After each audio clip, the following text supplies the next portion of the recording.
Ladies and gentlemen, welcome back to another Dota 1 commentary brought to you by yours truly, B-Ballin. And welcome back to the GMPGL. This is a match about 3 weeks old. And the reason why I'm coming back to Dota 1 is that it's that time of month again. No, it's not that special time of month where all you people might get pushed off by your girlfriends. But still, it's a special time of month, which means the GEST Dota 1 tournament is going to be happening soon. And yes, that will be this weekend. So I decided to cast this game just to reacquaint myself with the Dota 1 metagame a little bit and just to sort of perhaps give me an insight to some of the teams that be participating in it as a matchup from GMPGL. So this is two Filipino teams duking it out, and this is a matchup between Dmokafarm and Hailey's Ground. Now, there are a couple reasons why I don't do nearly as much Dota 1. One, there's really not many more Dota 1 replays to be casted, and a lot of the games are actually really not very good quality, to put it bluntly. And two, I mean, Dota 2 scene at the moment, it's fresher, it's more interesting, there's a lot more variety of teams, and also the international scene is expanding quite rapidly. Meanwhile, Dota 1 scene, at least to the one that Ghost of Gamers has out right now, it's only really relegated to one area, which is Southeast Asia, which is nothing against that. You know, I'm a big proponent of Southeast Asian Dota, but still, I mean, it does get a little annoying once you sort of get stuck with one scene for quite a while. But still, GEST is going to happen soon, so we're going to be seeing some high-level Dota 1 from Southeast Asia coming out very soon. And so, again, want to reacquaint myself with some of the picks and some of the bans. You can see them all across the screen. And so far, nothing too out of the ordinary. Silencer is a little bit interesting, but it makes a lot of sense since they picked up a Darkseer. They have Earthshaker, some combo ability spells. So the Silencer ban makes a lot of sense. Other than that, these bans are quite standard. Even Naga, who's faded out, is still quite a powerful hero because she's really strong in tri-lanes as a carry. She has really high armor, and she has a really nice AoE nuke, and has that ridiculously long duration net.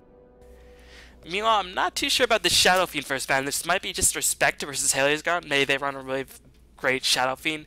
Beastmaster is not really that common either, and neither is Bounty Hunter in the Southeast Asian scene, so some interesting bans going on by Dmokafarm. But they did pick up another reason of this match, and as you all know, as I've repeated many times in my commentaries, the only reason that I'll come back to Dota 1 is to review sort of the heroes that are not yet in Dota 2, or not yet in Dota 2 CM, like Drow, or also Skywrath Mage. So considering that a lot of the particle effects and the texture work has been done on Skywrath Mage, we should expect his inclusion relatively soon, Valve time, of course, notwithstanding. And I know Luminous has put up a couple of Skywrath Mage games, but still, it should be fun to see how he fares in this game, as he's going to probably be matched up against an Alchemist mid? Yeah, I guess it would probably be Alchemist mid in this game. But anyway, we'll take this time to use the players and teams. Both of these teams are from the Philippines, so on the side of Hailey's Ground we have 4 GGGG playing the Earthshaker, Aaron is playing the Darkseer, Devil Bats Yaha is playing the Alchemist, AJM is EGM, is that what it is? AJM is playing the Drow, and Ngushi is playing the Rubik. And meanwhile, on the side of the Dmokafarm guys, also from the Philippines, we have Mighty Savior playing the Puck, Sayak Chuko is playing the Weaver, Raiko is playing the Skywrath Mage, Manoy is playing the Two-Headed Dragon, and Exia is playing the Templar Assassin. And not gonna lie, the spectating is a little bit weird. I miss my hotkeys in Dota 2 already, but still, you know, it's always nice to go back to these sort of brighter graphics and just watch these guys square out with some interesting heroes that we don't often see. I mean, we don't usually see TA too much anymore. Neither do we see Jakiro that much anymore. We don't ever see Skywrath Mage because he's not in Dota 2. Alchemist from time to time we see. Drow, not so much. Earthshaker, not so much either. Drow, of course, because she's not yet in CM. But yeah, this is going to be a warm-up game for GEST March that is coming up this weekend. And as always, since I'm still one of the only regular casters that are going to see a bit of engagement, please do tell your friends that I'm still casting Dota 1 from time to time. If you tell your friends, if I get enough sort of views and subscriptions, then I will probably continue to cast more Dota 1 because, you know, if the people want it, then that's what we'll see. But still, you can't really just flame my wall saying, we want Dota 1, oh my god, Dota 2 is so crap. You gotta sort of show your support by bringing in more people so I can sort of judge for myself if I should keep casting Dota 1. Otherwise, Dota 2, you know, is got a lot of games out, and Dota 1, not so much. But this is interesting. This is my first time ever seeing Skywrath Mage in a trial, as it's going to be TA versus Alchemist in a mid lane solo matchup. So TA versus Alchemist. Alchemist, I think, has a solid time with the acid spray being leveled up. And of course, since this is a Filipino game, there will be a bottle shipped towards the Alchemist very, very soon. As you can see, their double bottle couriers already on the way, or double couriers in action. And I expect double bottles coming in very, very soon. But yeah, Skywrath Mage in the tri lane. I imagine he runs out of mana fairly fast, but his nuke does a lot of damage. It has ridiculously short cooldown. I think at its max level it has a 2-second cooldown, which is quite ridiculous for a nuke that does scale based off intelligence. But I guess he's played support capacity in this role, as he's going to get nicely fissure blocked by the Earthshaker. He's going to take a lot of damage. Here comes the telekinesis. It's going to lift him back up into the air, and Drow will not let that bird run away from her grasp, as she easily able to bring her down with a nicely timed shot. But yeah, support Skywrath Mage, not something I've ever seen in any Filipino Dota 1 games. I've watched Skywrath Mage a decent number of times, and usually he's seen as a mid lane hero, usually to counter heroes like Dragon Knight or other powerful mid lane heroes, as he really controls the lane, has a lot of nuke damage, and of course Filipino games, Trial vs. Trial will always have a lot of action, so there won't be too much of danger being ganked on in the first 4 to 5 minutes. So by that time you will get enough levels. He's quite easy to gank, very low armor, relatively squishy in terms of HP. But still, Skywrath Mage in tri lane, I'm not too sure what he actually contributes. I mean, in this tri lane, since Weaver does a lot of physical harassment, the Ancient Seal won't really be doing that much. Of course, the Seal that gives you amplified magic damage as well as silencing the target. I don't think that's going to be too useful, but the Concussive Shot definitely going to be quite useful, as it does a nice bit of slow and a decent amount of damage. But you can see he's just solo using Nuke at this moment. And interesting that the Ring of Basilius is turned on, making it a bit more difficult for Drow to actually last it under the tower. Drow, keep in mind, has a very, very bad attack animation and really just relies on that marksmanship to sort of really last it a lot easier. But Drow definitely helping out with the assist gold, as we're going to see Jakiro being lifted back up in the air. Here goes a fissure, nicely blocked by the Earthshaker yet again. Ice Path is going to fly, and here comes a swarm as Shikuchi and the Weaver are going to dive onto the Drow.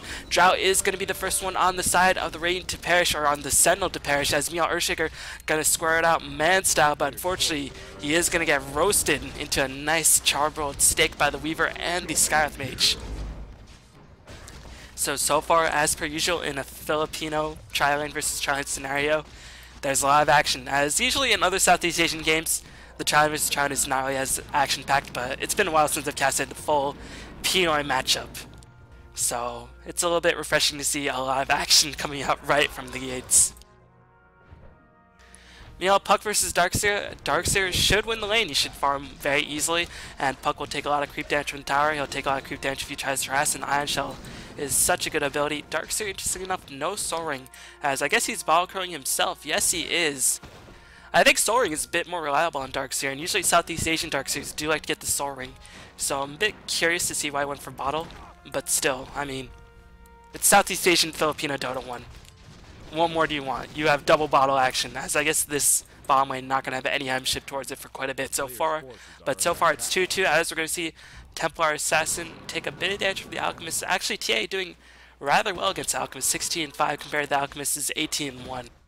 So TA keeping up, but keep in mind Alchemist does get greater value for every creep he does kill because of that Goblin's Greed, as we're going to see a Swarm and Joe Breath fly in, as well as Concussive Shot. Keep in mind, Concussive Shot 50% slow, ridiculous amount of slow at this stage in the game, as Fissure not in time, Earthshaker was not in place, and I think the Scourge wards did spot the Earthshaker leaving. He picked up the rune, and that was the appropriate time for the Seminole Strike. Meanwhile, with the Drow not being there, Jakiro does not really have too much fear from Justin Earthshaker and Urbic, who is already forced to retreat. So far, this tri-lane going heavily in favor of the Scourge. And I guess the sustained burst damage of the Skywrath Mage, as well as the survivability of the Weaver. Keep in mind, Weaver does have pretty solid nukes as well. He has the Gemini attack for that double hit. He has that Swarm for a bit of extra minus armor, as well as picking off retreating heroes. And Skywrath Mage and Shikuchi, of course, does scale up in terms of damage, and because it's such a low cooldown, it actually does quite a bit of damage in these early game engagements. Meanwhile, you can see Puck 24-11. Darkseer, on the other hand, is 21-0, and he's just I don't know. I don't really like this bottle choice in the Darkseer, as he's constantly staying out of the way of the creep experience. I think this would be much better suited to have a Soul Ring, but still, again, this is Southeast Asian Dota 1. Crazy things happen all the time.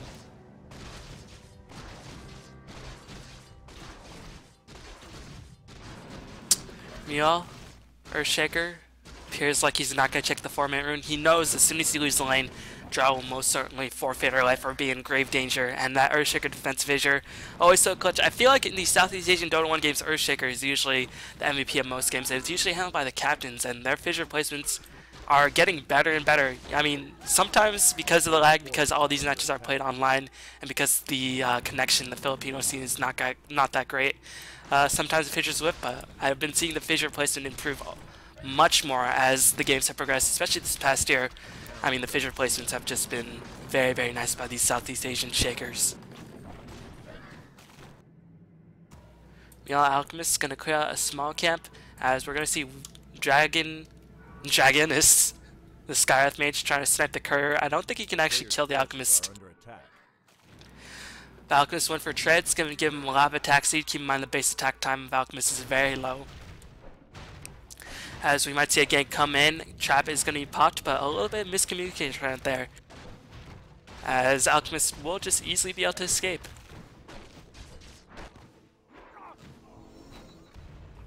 Meanwhile, since the Skywrath Mage was not there anymore, you can see the Scourge playing a lot less aggressive as Puck. I think he's trying to fake out the Dream Call. How much mana does he have? He has basically full mana, as we might see an engagement happen on the bottom lane.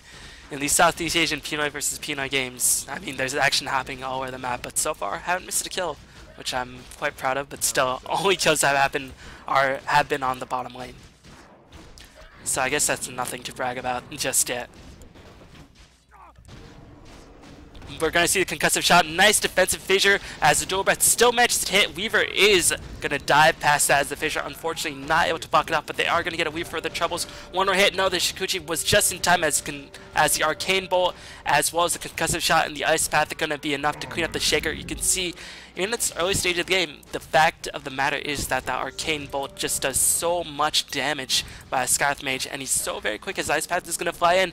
So Rubik will end up dying right here as my mouse spazzes out for a bit, but Rubik is going to end up dying. Here comes the Darkseer. Weaver will most certainly forfeit his life. Jakiro going to be soon to fall with the Drow teleporting back in after his death.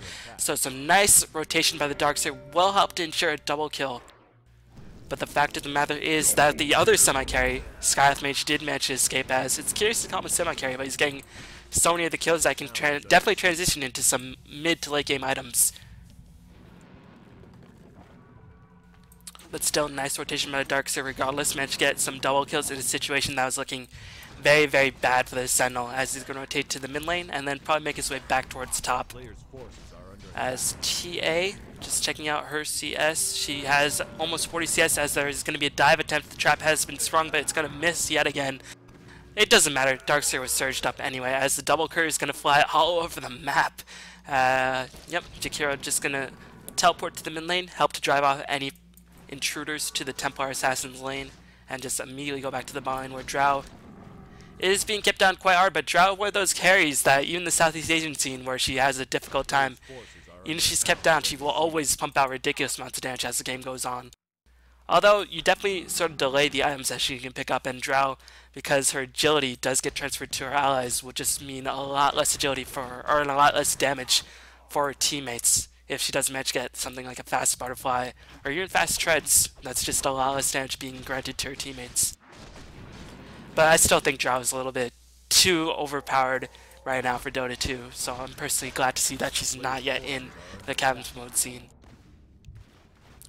Although people have been figuring out how to play against Drow, you just had to sort of get up close in her face and then she loses so much of her damage. But still, it's kind of risky. Drow, high base range, has the silence, has frost arrows to kite. So it's always sort of a risky maneuver playing against a Drow. Meanwhile, we're going to see Drow just farm out the jungle. Level 7, so she does have that max level of the True Shahara, I think.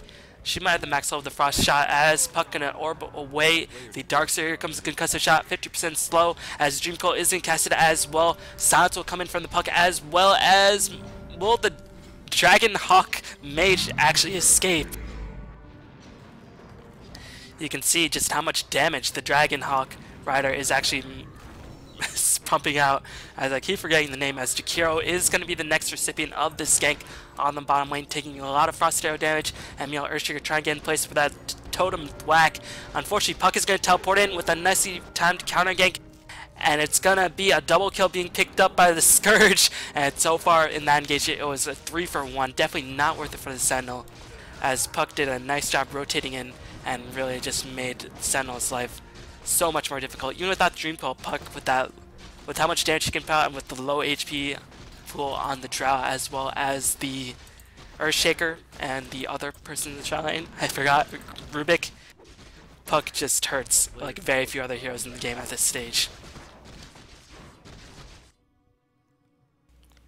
As Skywrath Mage continue to go all out support, only has a smoke. I think at this point it would be nice once Puck picks up the dagger if they give Skywrath Mage a lane to farm up and just have Puck roam around. But I guess Puck or Skywrath Mage can't really clear out giant creep waves as easily as a Puck. Can't protect the tower as well as a Puck could against a Darkseer, as we're going to see a swarm fly in. We were just seeing that there's nobody in this lane, just going to apply a bit of pressure with that Ring of Basilius turn on and try to damage down this tower. The tower are actually going to take a lot of damage, and it's going to cut off a lot of reinforcements by the Sentinel, so this tower may end up very well falling right now, as meanwhile the fissure attempt was failed in the middle lane. So the Sentinel, not only did they fail a gank in the middle lane, they're also going to lose this bottom tier 1 tower. So interesting enough, Hailey's Ground, one of the better Filipino teams in the recent months, is faltering just a little bit under the pressure. Keep in mind this is a game from about 3 weeks ago, so I don't know, they may have improved, but so far the early game seems to be a little bit lackluster, as we're going to see Drow getting ganked yet again, but the Ice Path was not used. It was saved for a bit too long. Jewel Breath going to fly in, but she's just going to magic one up, and Shakiro going to get lifted back up in the air, but TA is on the hunt. TA finally making her presence felt in this game. Alcaz is going to get pursued, as well as here comes the Ice Path, and the concussive shot as well as a Meld Strike will be easily enough to clean up the kill. The trap has been sprung yet again on the Rubik, and meanwhile Rubik just going to die in one giant Meld Splash by the TA.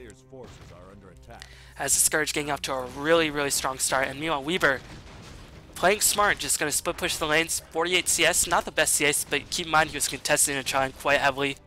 And Weaver doesn't have the best base damage, and he doesn't have the best range, but still making his presence known. Got a tower and going to provide a lot of pressure on this bottom tier 1 tower. It's going to force a rotation by the Sentinel heroes, but you can see they're very hesitant to rotate in as they, or teleport in, since they saw the rotation of the Skywrath Mage, who is just providing ridiculous DPS. 6-1 with only 2 CS, already has Arcane Boots.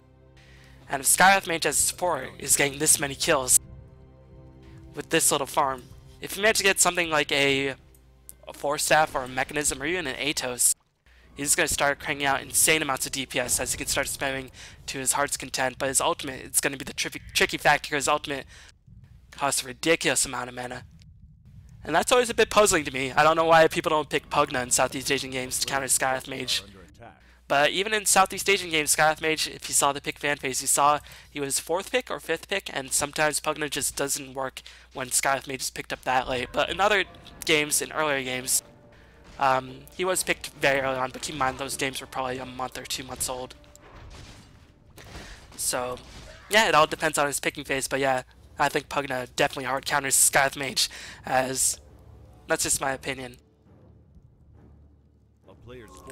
But meanwhile, the Scourge are going to smoke up, and they are going to spy Drow out alone by herself as well, but little do they know that she's surrounded by her friends, or I guess they do know, since they are going to be driven away. Darkseer, after pushing down that top tower, is going to try to make sure that his team does not suffer so heavily in these teamfight engagements. Darkseer, with the Vanguard as well as a Cloak, definitely can take up and do a lot of damage to the side of the Dire hero. As we're going to see Darkseer rush in, and Scourge, I don't think this is the fight that they should be taking, as Ice Path is going to fly in, but Darkseer can just tank that like nobody's business. But you saw the Mana Flare come in, and Darkseer is on the pursuit, but there's no backup. Earthshaker trying to get in position for the Echo Slam, does manage to hit both heroes, as Skywrath Mage will get pursued. Here comes the Puck rotation, but the Telekinesis by the Rubik was just in time, and it seems like Darkseer did manage to pick off the Skywrath Mage. Meanwhile, Weaver was able to clean up the blue, the Earthshaker, and meanwhile Darkseer is on the retreat.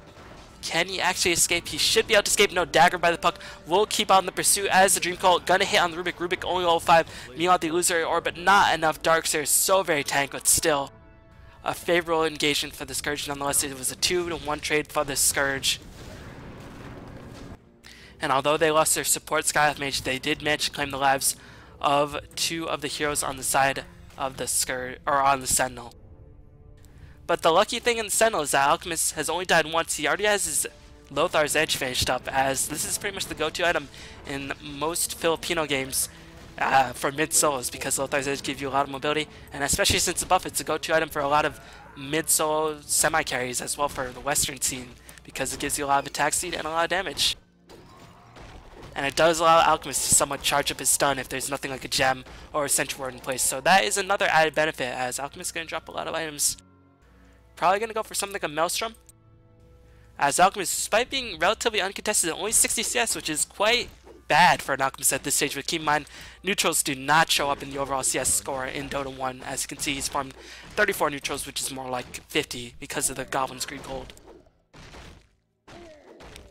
And he's going to have that armored up relatively soon, so all is not lost yet for the Sentinel. But they do have to be a bit concerned. But luckily for them, their best mid-game fighters, the Darkseer and the Alchemist, are getting relatively farmed and have not died too often, so that is something going for them. If they can free up some room for the Drow to really start getting her bow in action. As you can see, Drow 0 and 6 really just getting absolutely brutalized for the most part. But still, Drow finding a way, has a Helmet Dominator, and even with this really low level and low levels of farm, she's already dishing out over 170 damage. Pretty ridiculous on a Drow, as that's what Drow does. Meanwhile, the Swarm will be used to spot out the Dark Sails of the Earthshaker. Keep in mind, Concussive Shot is an AoE, as, man, my mouse is just really spazzing out these days. But meanwhile, the Arcane Seal was popped. Earthshaker is going to be the first one to die, but Darkseer easily able to surge out of the way. And I'm not sure what's wrong with the mouse. Luckily, I do have a mouse being shipped to me very soon. So hopefully I'll be able to use that, and maybe you'd start streaming some more, as, yeah, getting more people on the channel. So I might start the daily stream again. But yeah, follow me on twitch.tv/bevon773. But still, that's besides the point. I don't know why I've got off onto that bit of a tangent. It was just the mouse thing. As Darkseer gonna man up versus the Weaver. Weaver ultimately gonna lose that engagement, as the Courier on the side of the Sentinel did manage to die, but still the Drow did manage to pick up the kill. That is huge. She's gonna get a lot of experience. You can see that she was basic level 9, already back up to level 10. But despite that, the Scourge did manage to claim a tower, and TA has the dagger up herself. Just checking out the overall items in CS, you can see TA, highest CS in the game, as well as Puck Me on the side of the Sentinel. The CS is suffering quite a bit in comparison. Only Alchemist is really having a good time. But Alchemist is level 13. Checking out the levels, Alchemist, yeah, he is the highest level in the game, as well as the Darkseer. So in overall experience graph, the Sentinel actually seem to be winning on two of their most important heroes in the game. So the Scourge can't be too overconfident despite their 8 kill advantage. They might be in danger of being in a lot of trouble very soon, as Darkseer easily have to take up a lot of this, but the Concussive Shot is going to fly in. Arcane Seal going to silence the Darkseer, as well as increasing the magical amplification, and Darkseer is going to get picked off the trap, being popped for insurance. And I think that's his best spell inside Skywrath Mage besides that spammable nuke. The Arcane Seal just gives you so much extra magical damage, and the silence is just so important. And I think Dragon Knock Rider against heroes like Quap, who's really powerful in the mid lane, heroes like Puck in the mid lane, the Arcane Seal will just make or break them. So I think Skywrath Mage in certain environments, keep in mind a lot of the Dota 1 Western pros did switch before Skywrath Mage really became introduced in the scene, as the Puck with the gem gonna escape, or it's on the Scourge, so Puck with the gem with the Alchemist being picked, or with the Alchemist picking up the Shadow Blade, will get caught out, but Rubik is going to be the recipient for all of this burst damage. Once again, Puck and Skywrath Mage raining terror on the opposing side. Drow trying to escape. There's a Blink Dagger Puck, as well as a Concussive Shot, which has ridiculous range, 1000 range if it is to be exact, I think. As you can see, the silence coming in yet again, and Drow will be picked off once more, as the Arcane Bolt gonna fly, and Puck gonna get them Waning Rift just for a bit of insurance. Well worth it to pick off the Drow. Meanwhile, Earthshaker taking so much damage. The Weaver forces to scurry away though, because obviously Earthshaker very threatening, and Earthshaker actually uses his ultimate in that exchange. So ultimate in exchange for saving your life, probably worth it for the Earthshaker. As it's always very remarkable for me, no matter how hard the Earthshaker is pressed down, he always manages to find a dagger in the Southeast Asian scene by at least the 25-minute mark, even sooner in most games. Actually, in most games, definitely sooner. So I think that's something that people who are experimenting with Shaker in the Western City could definitely take a note out of. As farming up the Earthshaker, the Echo Slam, really huge, and of course the stuns by the Aftershock before teams start picking up the EKB. Even more important in my eyes. But still, a lot of action going down. Weaver has finished the Lincoln Spirit, no boots. Weaver is one of the few heroes in the game, as well as perhaps Darkseer, who can sort of function very well with that boots, but it is only 450 gold. I imagine he'll pick up the treads relatively soon. As Weaver 90 CS, how many times has he died? Twice, but still is making an overall impact in this game. Meanwhile, Puck going for the traditional Southeast Asian game, Blink into Dagon. And we actually see a lot of Western Pucks do this these days, get the Dagon, get a bit more burst damage. Because Puck, once the mid-game starts approaching, actually doesn't do that much damage aside from the right clicks. His nukes really start to scale off. But Southeast Asian teams, not really teams that are known for picking up mech, which I think they could definitely improve on. So Puck's nukes will still hurt, but still, as more heroes get more and more HP, that could be a problem very, very soon. As Drow trying to clear his ancient stack, but the Scourge do know they had a trap there, so Drow might be forced to retreat, as here comes the entire Sentinel squad. Alchemist going to pop the Chemical Rage form. I think he senses some action is about to happen, so he better brew up.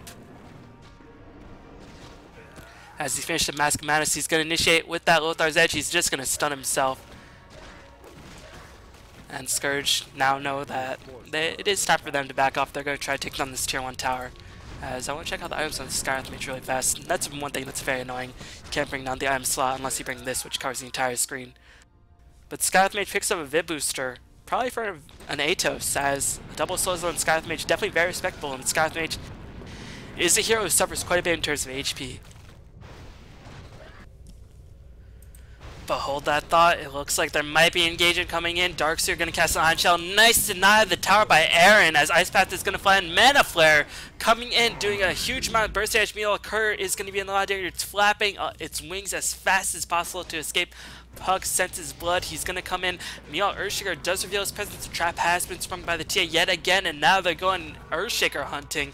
Definitely the Scourge's favorite pastime sport. Weaver is going to come in.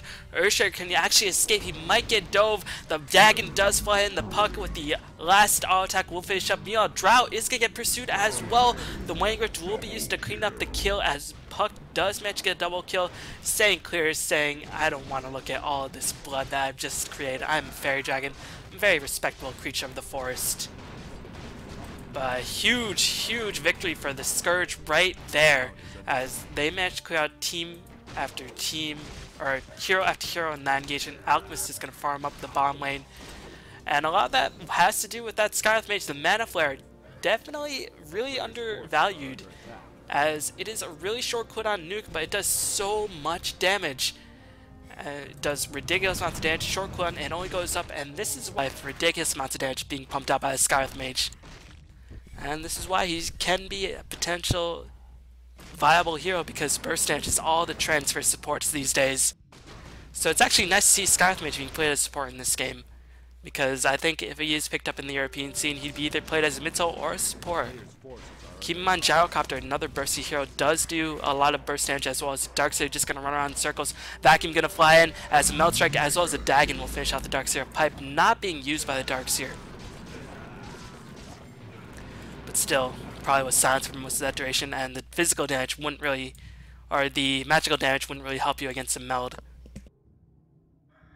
But so far it seems like the Scourge are in full control of this game. 9-25, they still are facing a Drow, so they can't get too comfortable.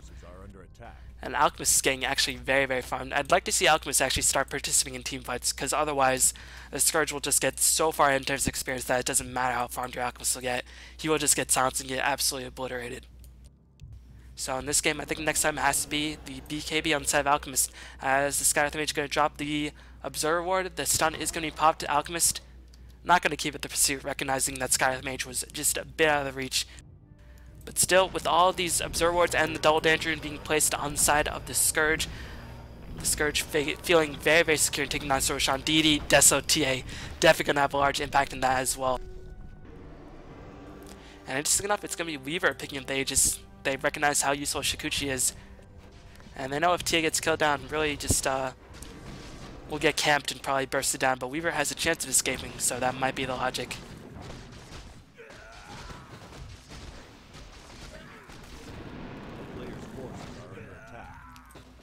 Meanwhile, Puck roaming in, still Dagon level 1. This is usually standard for Pucks in the Southeast Asian scene, does not upgrade the Dagon, as I think Lumi's coming out with the Dagon segment soon on his channel, Luminous Inverse. And I guess I'll find out very soon at the cost efficiency of a Dagon, but for a hero like Puck who needs a burst damage, and so he can pick off solo kills with that Dream Call as well as his silence, I think Dagon is a pretty strong item. Meanwhile, unfortunately for the Shaker, he has died. He's still getting close to the dagger, but it's actually a bit delayed as the Sentinel just getting pinned up. Weaver actually fishes the Radiance as he is getting ridiculously farmed. And meanwhile, on the side of the Sentinel, what you got on your Drow? You have Helm of the Dominator. Alright. Game is over. As the silence is going to be popped on the Weaver, I guess that's another reason why you should pick up the Aegis on the Weaver, because silence just goes through that Linkens entirely. Meanwhile, I want to see the Rubik's level. Rubik, level 8, so I thought he'd be like level 3 at this stage in the game because he's just been feeding relentlessly. Just because of the amount of pressure being applied by Scourge. But Scourge just going to back off. Meanwhile, Alchemist is going to go to work on this puck. Look at this attack speed coming in from the Alchemist. The base attack time, ridiculous amount of damage with the Mask of Madness, and the Reaver giving him even more damage. Just able to clean out that puck in the blink of an eye in the duration of one unstable concoction stun, which to be fair is a 4-second stun, but still, this Alchemist is going to be the linchpin in the comeback of the Sentinel. Scourge gotta now pay attention to the Alchemist because he's starting to get his split push going, and he's starting to sort of get his farm going as well. As I think in this game, Alchemist is sort of functioning as a pseudo DK, as DK, you know, a bit tankier, as he can split push a bit faster, but meanwhile, that's besides the point, as there's going to be a huge mid lane engagement. Earthshaker jumps in with a huge Echo Slam, will clean up the Scourge completely.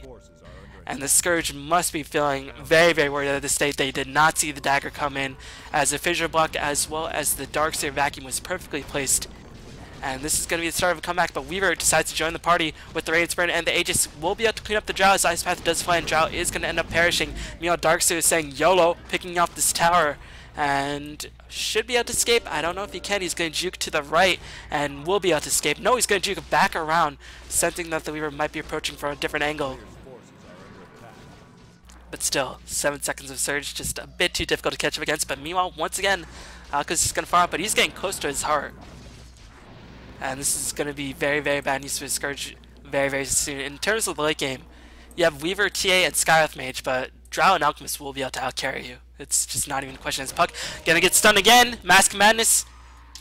In less than a third duration of the stun, Alchemist easily able to clean out the puck yet again, and he's gonna apply pressure on this bottom tier 1 tower. As puck, I don't know, he saw the stun coming. He should be able to phase shift on reaction, or even blink away. But may he use the orb, may he use the phase shift, may he use the dagger. I'm not too sure. But meanwhile, Darkseer with that pipe probably going to start working his way towards Aghanims, Hex, Silence. I'm not too sure. Southeast Asian teams very hesitant to get mechs, it seems like. As usually Rubik, probably the carrier of the mech, but he's just been pressed down so hard that it's really difficult for him to come back, as we're going to see Alcus roam in. He spies the carrier with his little eye. He wants it. He's going to get it. And that is an additional bounty of gold. I wonder if Alcus actually gets the bonus gold from the Goblin's Greed if he manages to get a courier killed. I imagine he does. And Weir's just like, alright guys, what am I supposed to do against this sort of giant ogre? But now the ultimate has been popped, so Alchemist is going to pop the Shadowblade and run away. And this is again why Shadowblade is a decent item, is that if you kill a support, then if the carries are left, usually the carries don't really pick up detection, so if you just kill off the supports, then you can just sort of escape freely with the carries focusing you. And now with the Heart Finish, Alchemist is just going to keep his armlet on all the time. 4k HP with the Chemical Rage, as he is level 19, and he can still have room to grow. He will surpass 40k HP. I think his next time will probably be something like an AC as the Orb and the Dream Coil being cast, but still, it's a 4k HP freaking Alchemist, as the gem is up on the Weaver. But the Desolator doing so much damage. Here comes the Fissure as Earthshaker coming in place with another giant Echo Slam. The pipe was popped. Here comes the wall as now Dmokafarm are in complete retreat. TA gonna run through the wall, but you can see Drow doing a lot of damage in the background. And I gotta say, the Scourge are lucky to escape that with 0 casualties. As it is, they might very well lose the Aegis. No, they will not. But still, Sentinel engaging at all the right points. Nice wall cutting off the Scourge from enforcing their will upon the Alchemist, as well as the Echo Slam coming in from the Earthshaker at the right time. But still, when all is said and done, nobody really came out too much ahead on top of that, as Alchemist is going to stun himself just because he can. And interesting enough, Darkseer actually went for Ghost Scepter. I don't think this is a good choice in this game. It'll help you against the Weaver, which will chase you down. But Skywrath Mage parts the Arcane Seal news. You're going to see a blink attempt on the Weaver. Vacuum. And Puck is going to try to escape Earthshaker. Going to end up paying for it with his life. I'm not too sure about that gank. Maybe they recognize that the Aegis just expired. They were trying to kill the Weaver, but as is, Darkseer going to get chased down. And we'll be able to escape yet again. Meanwhile, Alchemist is going to pop the Mask of Mass and no backdoor regen in place against Tier 1's tower. Going to get cleared up in a matter of milliseconds. And keep in mind, he doesn't even have anything like a Dessa or an AC, so he can actually hit harder versus buildings as time goes on.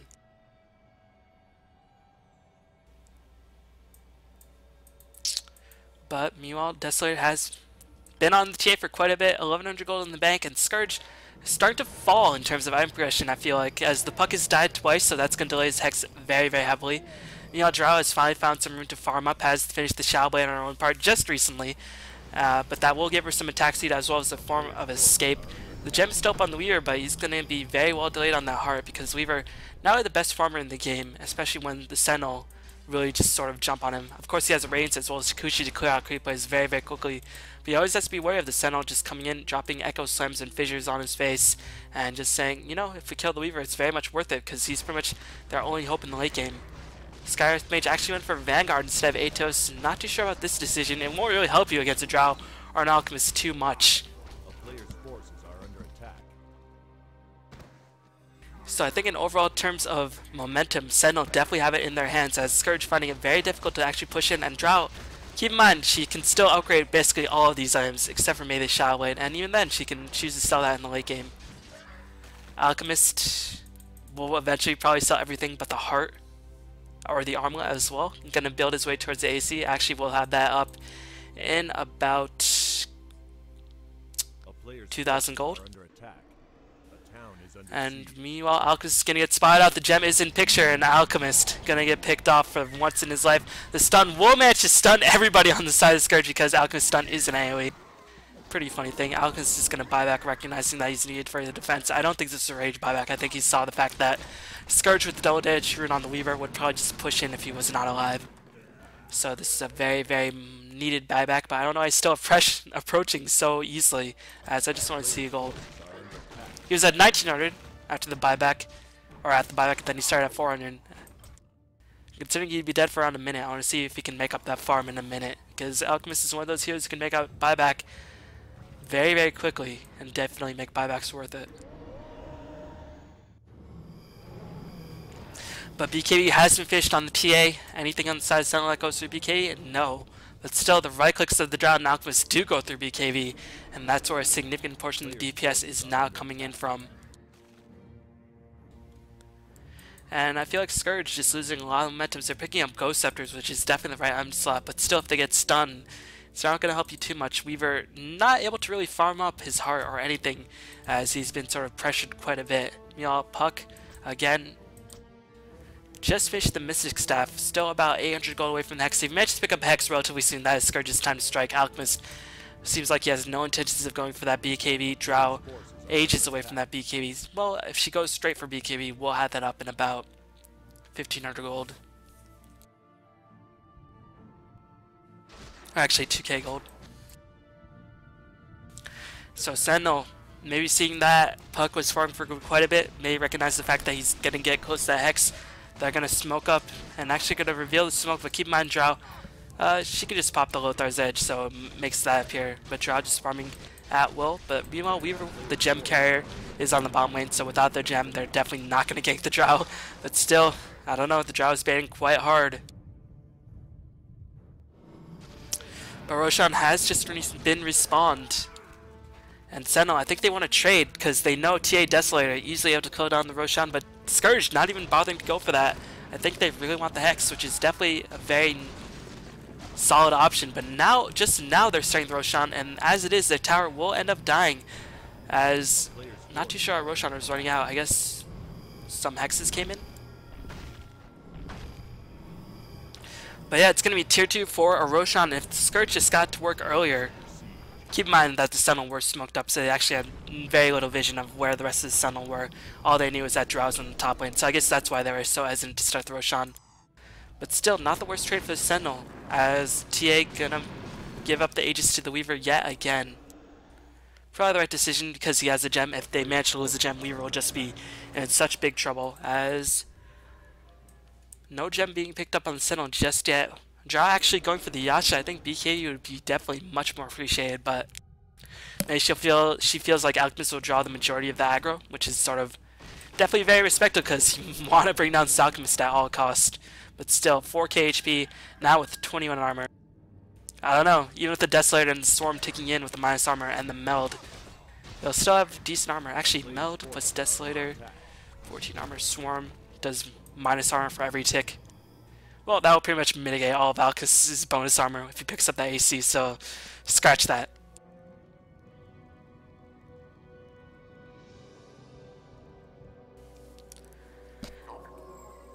But Scourge gonna try to push in. They have the Aegis up. I think they probably just finished the Hex up on the puck.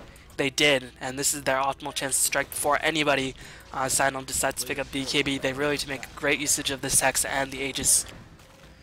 But now they're gonna back off. Interesting, as Sentinel all pinned up. They're actually gonna clear out a huge stack. This team more than happy to get most of the gold for this stack, as that is gonna boost her farm by quite a bit. TA in terms of late game, with the items she's got, definitely can dish out a lot of damage. And TA against Alchemist, I mean, as long as Alchemist doesn't have a Basher, TA should theoretically win the matchup. But still, the minus armor as well as the attack speed will drain through that refraction so quickly. That's just gonna be a battle of who gets the first shot, I feel like. As I think this key to this engagement will be Skywrath Mage and Silences. Skywrath Mage is going to pick up a cloak, probably going to go for a pipe eventually.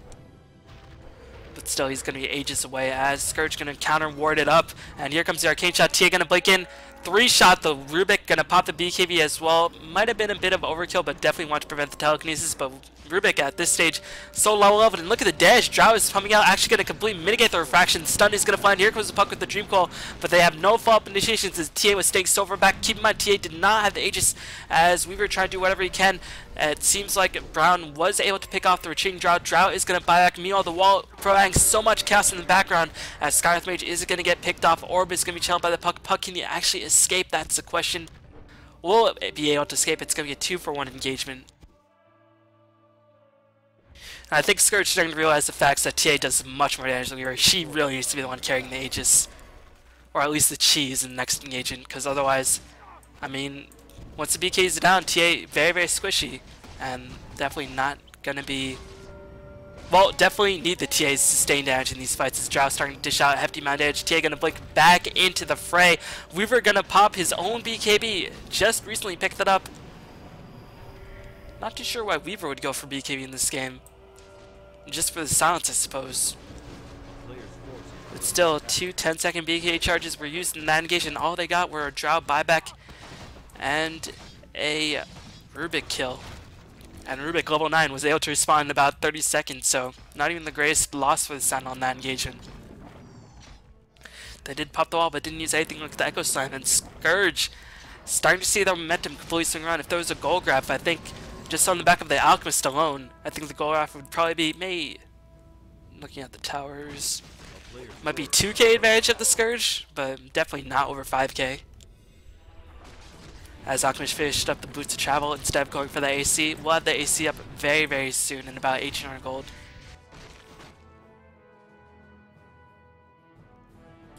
And he's just able to constantly run around at near max move speed because of that Mask Madness, Boots of Travel, and the Chemical Rage. Able to attack so quickly, farming his jungle, farming the lanes, farming the opponent's jungle. Just really limiting how much farm Scourge can get on the map, and that's why I thought Heart would just be a much better option than BKB in this situation. As I guess it'll help you against the Earthshaker, but Swarm is just so good against the dagger of the Earthshaker as well as Radiant Burn damage. But Scourge, I guess they want to make great usage of this Aegis as it's going to time out soon, but Alchemist does not care. Fortunately for the Alchemist, he's popped the Boots of Travel very early on, but he is going to force the Scourge to teleport back. I think, yeah, they would have lost to tier 3, so it might not have been worth it. Actually, might have been danger losing Rex Alchemist. You saw how fast he was clearing down those towers. And that was before he even got the heart. But I was about to say, you know, with the Alchemist ultimate being popped, they should have been able to fight because Alchemist ultimate would actually be down by the time they initiate. But at this point, 38k HP. Definitely doesn't do as much damage as he is in the ultimate form, but still respectable amount of damage, as once you pick up AC, it's, I don't know, it's going to be very, very difficult for the Scourge to man up against Alchemist, so to speak. If you ever manage to get something like an Abyssal, I really just fear for the Sentinel, or feel for the Scourge completely.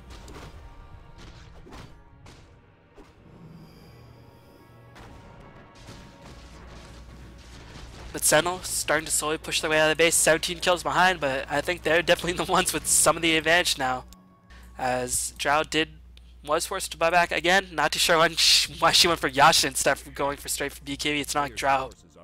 And she gives the plus damage armor to the ranged teammates, but still, Alchemist is not ranged.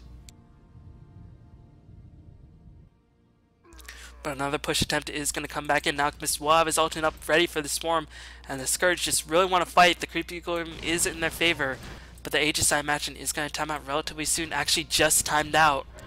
So this might not be the best engagement, as Sonic Trap was stolen by the side of the Sentinel. Weaver just going to go to work, going to rely on the time to get him out of trouble. I guess they're just going to do some pot shots, but they are going to lose the tier 2 in the meanwhile, as the wall has been forced by the side of the Sentinel, and Weaver just forced to back off. You can see the refraction being ultimately drained by the Weaver replicates formed by the wall, and meanwhile, Puck, where is Puck? Puck is going to initiate. Puck is going to initiate on the Darkseid. Darkseid is actually silenced up, but Puck taking some ridiculous amounts of damage. Dagon going to be popped, as well as Puck is going to be the first casualty of this war. Meanwhile, Alchemist is going to push into the tier 3, forcing back all the teleports on the side of Sentinel. And meanwhile, in the escape, Darkseid was able to pick up a kill on the retreating Skywrath Mage. And now Scourge just basically throwing their heads against the wall, as the trap going to be used to slow down the Alchemist, but I thought trap would work through Invis. As that trap definitely hit.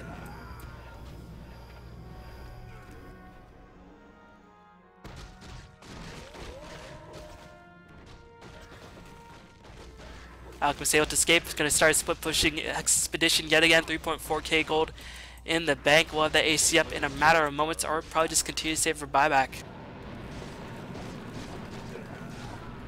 And really at this point, Sentinel being suffocated. I intended this game to be focused on Skywrath Mage, but Skywrath Mage going completely outshone out of the lane phase because he is playing support in this game. Meanwhile, the real sole heroes in this game are going to be Alchemist and the TA, as Alchemist lurking, trying to pick off that Jakiro, but Alchemist is saying creeps definitely a bit more tantalizing. Going to get more gold for my buck. We'll have that buyback up line, or up. As they're going to send Skywrath Mage just defend against the Alchemist. Concussive shot being used yet again. Ice Path going to fly in. No detection. Dust is going to be used as Skywrath Mage is going to try to fight against Alchemist.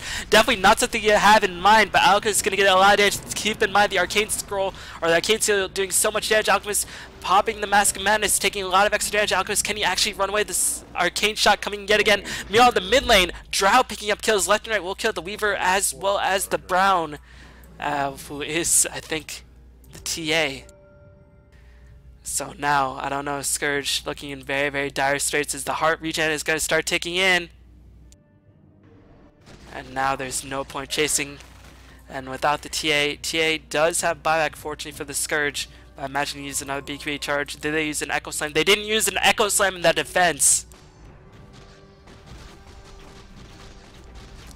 And this is actually looking heavily in Sentinel's advantage at this point. Very odd to say, considering that the Sentinel are 13 kills behind, but still, the heroes just scale so much more magnificent as Arcane Shot or Concussive Shot coming in yet again, but the silence goes on. Jakiro, here comes Puck, but Puck actually going to get phased up. Meanwhile, Rubik is going to get killed off by the TA, actually going to refract in place. Meanwhile, Darkseid is going to take a lot of damage. If they can kill the Darkseid, that might be the start of comeback, but another Echo Slam! Earthshakers in the Filipino scene, ladies and gentlemen, always come through with that clutch Echo. Jakiro will get picked off as Ghost Scepter is on cooldown. Meanwhile, Drow going to try to map, but they're going to get up close and personal, exactly how you want to fight against the Drow. But Alchemist, just being a complete buzzkill, will clean up the top side of the Scourge's base and start going to work on the bottom side as well. Keep in mind he still has buyback. The trap is going to be popped, but no ultimate form is in place. This Alchemist just playing like a really annoying Nature's Prophet, who's actually more difficult to kill. He's just pushing everything. I wonder if that's sort of the traditional Pinoy Alchemist builds these days, just split push like you would with the Dragon Knight, except you attack a lot faster and you can kill towers a lot faster, and you can scale much more quickly. So I don't know, maybe we're seeing the downfall of the Dragon Knight. Keep in mind, Dragon Knight was first banned, or banned in the first phase in this game, but Alchemist more than making up for his knightly comrade in this game, as he is going to have buyback.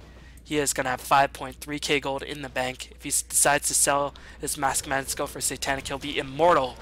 Literally immortal. Actually, Mage should go for BKB, but still, you get received 2 or 3 hexes, Dream Coiled, Silenced, Magic Sealed, and you actually did not die in the top lane. I don't think he really needs a BKB in this game. As TA, please pick up the Aegis. A player's forces are under attack. Why are they not giving the TA anything? She does the most damage on her team.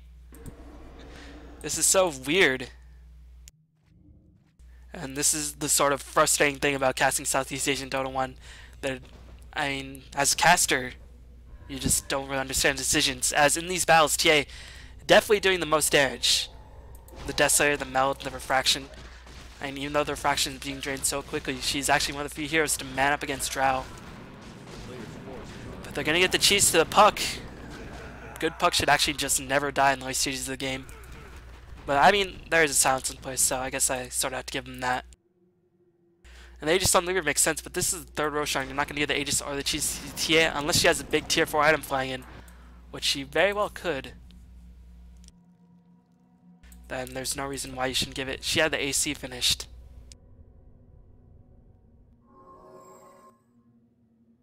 A player's forces are under attack.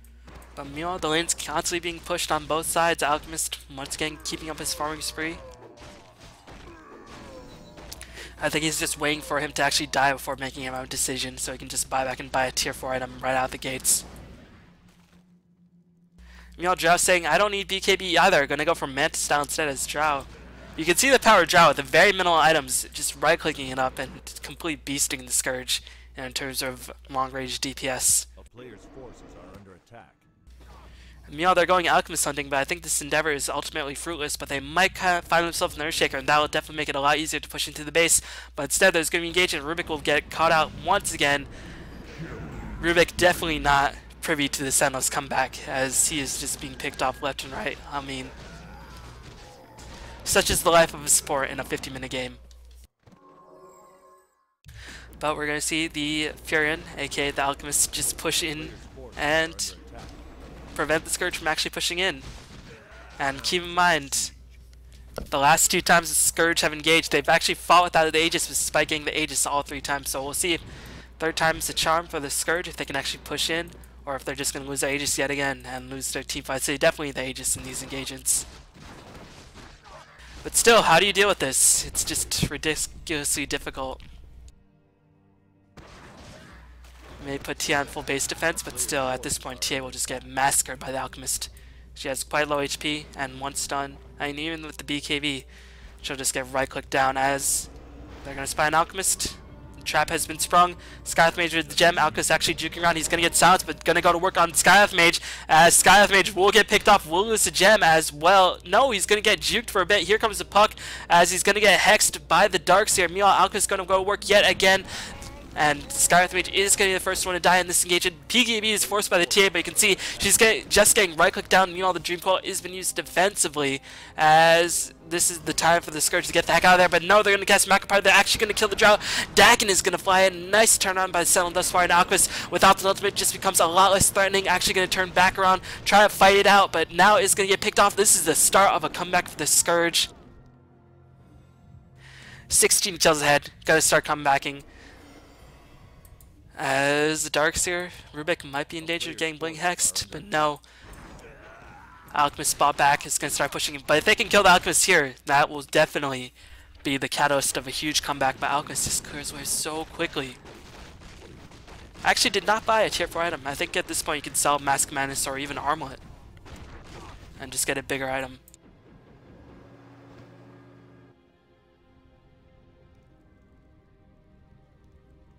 Meanwhile, Weaver finished the heart. Not enough money for buyback, I imagine, at this point. But the Aegis will time out. At the very least, they did force the Alchemist buyback, but they only have until around 54 minutes in the game before he can just buy back again. And Alchemist is one of those heroes who will always have buyback gold just on the huge amount of gold he ultimately makes. As Alchemist is going to sell that, Mask Man is going to go to work, but here comes Puck. The Hex is going down, as this is going to be the start of comeback with the Scourge. Ice Path is going to whiff. Alchemist juking with that huge base movement speed. Concussive Shot going to come in yet again. Dream Coil is going to use on this Alchemist. They're focusing everything, and they're going to bring him down. No Alchemist for the next 100 seconds. On top of that, the Courier was killed. I don't know what item was being delivered to him. It was a Butterfly for the evasion.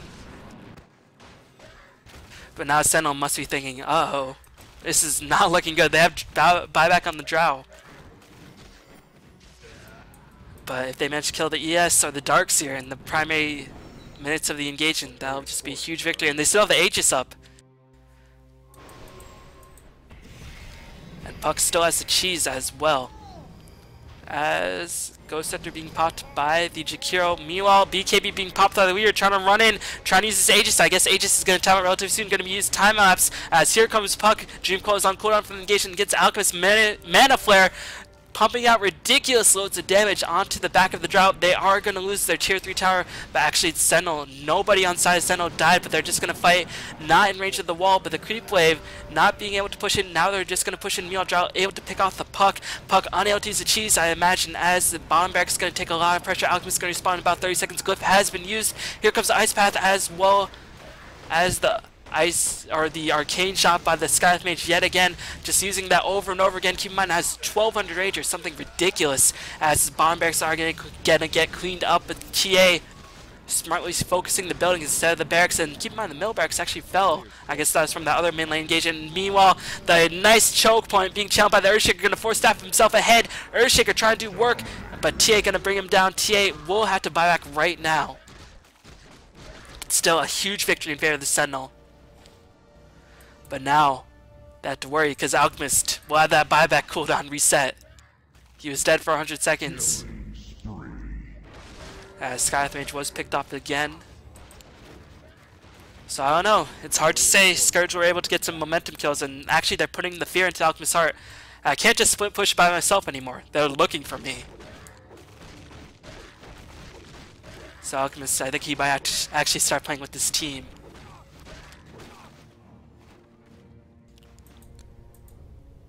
You know, Weaver bought back, or did he?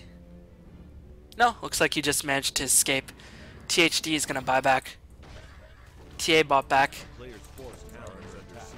That is going to prevent the next tier 4 item coming in for the TA, but definitely worth it. They got the racks and going to provide a lot of pressure to the bottom lane.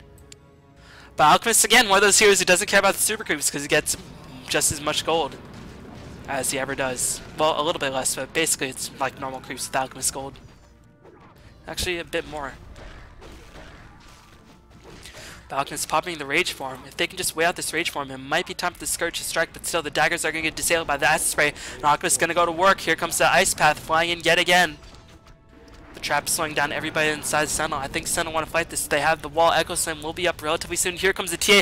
Going to be the one initiate. I don't know if this is the right decision. Does he have the cheese transferred in by the Puck? But Alchemist going to be the brunt of the focus yet again. No ultimate form as the Alchemist prematurely popping the ultimate yet again. Will pop the Shadow Blade. Will run away. Or the Lothar's Edge. Meanwhile, Dream Coil is getting channeled and cast on the Drow, as well as the Rick Rurik will be one-shotted. And meanwhile, TA going to man up against his Drow. Drow desperately wishing she had a BKB or something like that, as she might have been able to run out of the Dream Coil. Meanwhile, the Swarm expires at the wrong time for the Scourge. Darkseer able to escape. And Scourge turned this game around. Now back up by 16 kills, but their top lane being pressured all the while. As Drow, I think she still has a buyback.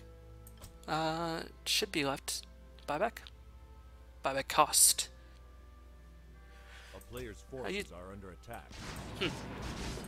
Oh yeah, buyback timer is not yet, or is not in Dota 1. Buyback cost was implemented at the advice of Webmaster Harrison.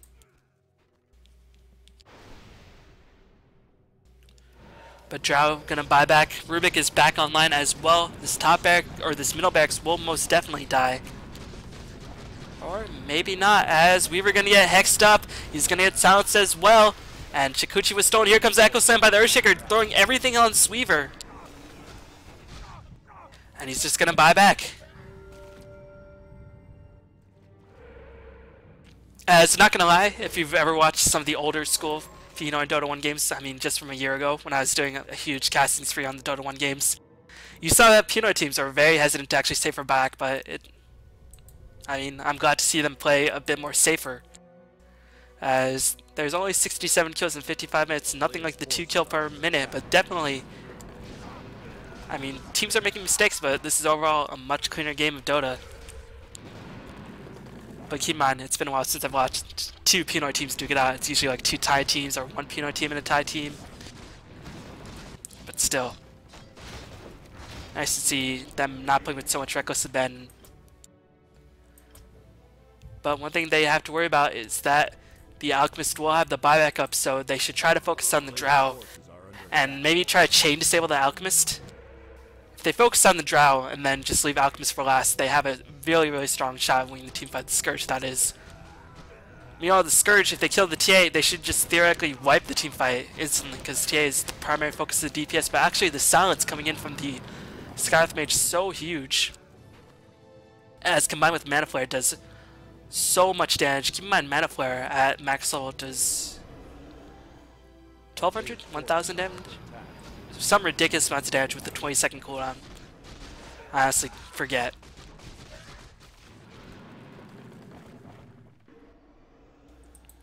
But Roshan's gonna respawn. Looks like Puck already used the cheese in one of those engagements. Did not pass it off to anybody.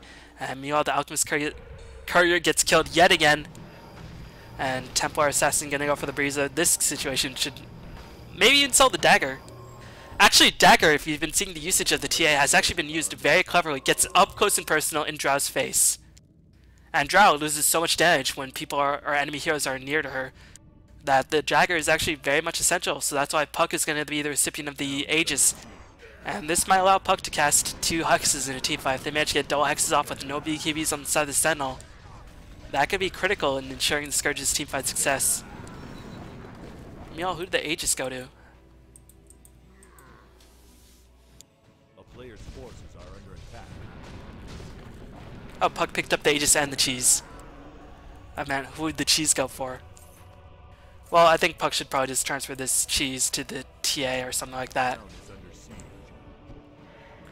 But Sentinel, they're all grouped up as 5, but that means their base is going to be sustaining a lot of damage. The Moonwalls are going to start to get cleaned up, and as more buildings fall, the tier 4s will be in a bit more danger. And Rubik going to be the sole defendant. Now Rubik is level 15, so actually his respawn timer is quite long, as a Dagger as well. Checking out the overall items in the game. Alchemist, 7k gold in the bank. Might be time to sell the Shadow Blade or the Armlet now that Gem is constantly being packed by the side of the Scourge. And he can sort of maybe make his way towards the Satanic. Something like that will make him very much immortal, or even a Mjolnir could be very useful. Or even a Deso. Midas armor, bring down the buildings, isolate that target, amplify Drow's DPS significantly. But Scourge is going to start their Death March push up on the top lane. And Sentinel do still have a reasonable shot defending. They have Earthshaker, Echo Slam, they have Darkseer Wall. They have Alchemist with buyback. Drow, no buyback, so Drow's got to be very careful in her positioning, otherwise she will end up dying. But similarly, TA probably, no, TA does not have buyback. So that might be why Scourge is playing so hesitant. They really need to get that buyback up in the TA, because if they lose the TA and somebody like the Drow or the Alchemist lives, there's really not too much hope in terms of bringing down the Drow or the Alchemist. But I feel like I have not talked about the Weaver in quite a bit. What is Weaver finished? Picked up the Boots of Travel and has the cheese on him, so overall good items. But he's just not doing that much DPS. I think his next item has to be MKB or Butterfly. MKB against the Alchemist Butterfly will going to be very beneficial. As you can see, the wards on the map spotting everything. Sentinel gonna try to stay close together. They know in terms of big scale initiation, the only thing that the Scourge have is Dream Coil into Ice Path and Macro Pyre, which at this stage of the game is definitely not too much damage in comparison to something like an Echo Slam all grouped up or a Darkseer Wall. So Sentinel can sort of afford to stay together. But that means the Scourge can start getting some split pushing going on their own account as the Darkseer going to surge back. They are going to some buildings as Drow going to get cleaned up, but now the fight might very well break out. TA going to apply that minus armor debuff to the tower as Glyph has been popped, but here comes Echo Slam. The Rubik actually lifts up the TA, but she still takes the majority of the damage. Earthshaker's going to be the primary target to be picked up, but now Alchemist is back on the rampage, going to get hexed up as he is going to get his armor reduced by so much, but TA is going to die. She does not have buyback. And this is time for the Scourge to get the heck out of here as Jakiro going to lose his gem. As kicking off the Sentinel when they're at your front door is a completely different story from pushing into the Sentinel. Especially Alchemist. Keep in mind they were able to bring down the spawn barracks despite 4 of the heroes on the side of the Sentinel being up, but the Alchemist was not. But Weaver was able to kill the Alchemist, and that is going to force the buyback. Meanwhile, Weaver should be able to escape. The gem is up on the Darkseer, but Weaver is going to get lifted back up in the air. Here comes Puck, going to be back into the fray. Weaver is going to pop the cheese, trying to get back into the fight. Drow is going to take a lot of damage as the gem going to be, or the Drow and the Rubik going to be driven away. Rubik's so close to dying.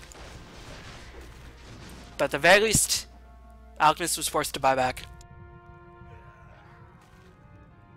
And I think the Sentinel carriers are starting to realize we might actually need BKBs, guys. As Drow just managed to finish her BKB. Actually, he had it in the last fight. Meanwhile, Alchemist Bot is going for Mjolnir with this next tier 4 item, as Puck will be able to escape. Very long teleport, but still, not too sure that definitely favored the Sentinel, I guess, in the end. Since TA died, even though they did cost a buyback. Still nice base defense by the Sentinel. But Weaver just starting to be an annoying pest, an annoying bug as he's starting to pick off Moonwalls. With the Shikuchi by the Rubik, nice fissure as Weaver will be able to escape with the help of BKB. No, actually might not, as he's going to get hexed up, he's going to get vacuumed, and he's going to get silenced as well. But Weaver is so tank without heart. And will he be able to catch the Shikuchi? No, he will not. Nice chain stuns. Weaver should have buyback. He did not die. Oh wow, he's 150 gold short. And this is Sentinel's time to strike. They might not know he doesn't have buyback, but they should at least force it. But meanwhile, Alchemist yet again being dream cold. Here comes concussive shot as I'm starting to stutter with the epicness of this game. Ursha, you're gonna get cleaned up yet again. As meanwhile, Templar Assassin gonna duke it out. But look how much damage TA is pumping out. Drow is trying to run away or trying to get up close and personal. But as it is, Alchemist is gonna be the first one to die. TA is gonna get cleaned up, but now Drow is gonna fight against 4 heroes on the side of the Scourge, and TA did not use buyback in the last fight. Drow is going to buy back, TA is going to buy back, and now the side of Sentinel are in full retreat. It's going to just be a Weaver missing in action compared to an Alchemist and Earthshaker. And TA is back in the fray as Puck is going to get fade bolted, but Rubik will end up paying for it with his life as the Illusory Orb and the Ice Path going to finish it up, as well as the Dagon. Still Dagon level 1. And now 3 heroes on the side of Sentinel are dead. Earthshaker will respond with the Echo Slam, so this game is not yet over by any means. But now TA gonna smoke in, moving so fast with the refraction. The creep wave is gonna siege the tier 4s, and this is gonna open up an opportunity to clean up the tier 3. Sentinel really need to fight with the Earthshaker with the Echo Slam, and Darkseer is still alive. If the Sentinel really want to fight this, they can, as Darkseer going to pop the vacuum. Here comes Echo Slam, as it does a lot of damage. Ice Path going to be popped, but the BKB by the TA, as Darkseer wall was used in that mid lane engagement. I forgot he does not have it online. TA is going to get picked off yet again. Weaver, or the Skywrath Mage, is going to get picked off by the Drow as well, but Weaver does not care. Weaver was just able to respawn and going to go to work on the barracks. I don't know if he actually bought back, as he will be able to clean up the Mega Creeps. Drow gonna try to fight out, but Alchemist still dead for another 5 seconds as the Ancient, the throne, is under siege. And GG's called by the Sentinel. I don't know if it's actually GG. Alchemist gonna teleport in. Gonna try to go to work on these barracks. I don't know. I think he could have just defended. Why didn't you just defend, bro? Oh, man. And of course, as usual, the Pinoy Dota 1 games end as soon as that, so I couldn't even look at the final score screen. But what a game. Saw some support Skywrath Mage, saw some nice engagements overall. Very chaotic. Definitely a good warm-up for GST March. Hopefully you watch it again. The best way for me to pump out Dota 1 commentaries is for you to spread the word and sort of show me that you want to see Dota 1 or commentaries. Not by saying, I like this game, but spreading the word. I know there's still a lot of Dota 1 fans out there, so tell your friends and have them support the channel. But as it is, that's going to be a nice introduction to GST March, but hopefully you enjoyed that game. I enjoyed it immensely, as that was a very exciting game. Thanks for watching, and I will see y'all next time.